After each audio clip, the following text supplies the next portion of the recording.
put a finger down if when you were 20 years old you got your first waitressing job at a little pub in New Hampshire and you were out to eat with your coworkers from the ski resort and this guy at the restaurant pub walks up to you and basically offers you a job and you're so excited because it's a chance to make extra money and get into a new service industry.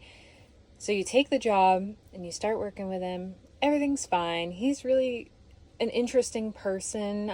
He's kind of quiet, like, seems nice, but you can tell there's like something below the surface, you know what I mean?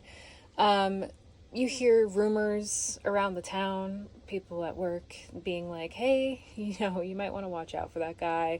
And I'm like, what do you mean? Like, he's just normal. He got me a job. He's just my boss, And everything was fine and dandy. I think I ended up leaving and coming back, and I was still kind of like commuting from New Hampshire to Maine.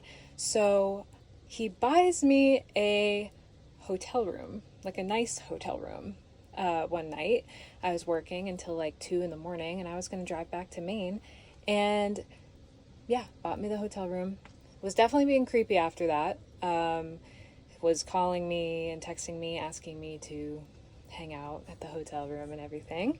So that was kind of the point where I was like, all right, I'm going to be done with this job, I think. Fast forward to, I think, late 2019, I get a message from him on Facebook asking if I want another job as a waitress at a different place that he's working at. So I needed money at the time, and I was like, sure, I'm working at the ski resort during the day. I'd love to waitress at night. So I start working there, and I'm like about a week in, and I'm not like really interacting with him a lot. But one night, the boss of this place pulls me into her office, and she goes, how do you know that guy? And I said, he was my boss at this other pub. And she's like, why are you hanging around with him and communicating with him?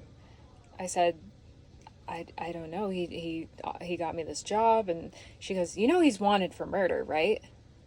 I was like, no. Excuse me? So she goes, yeah, they found his girlfriend in a washing machine at the bottom of a lake. And I'm like, okay. Never talking to this man again. I actually ended up quitting this job like a week later because it was terrible.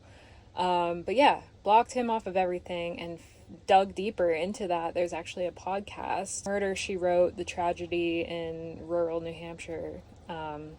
His girlfriend was named Trish Haynes, and it's actually a really devastating story. And it turns out he didn't do it.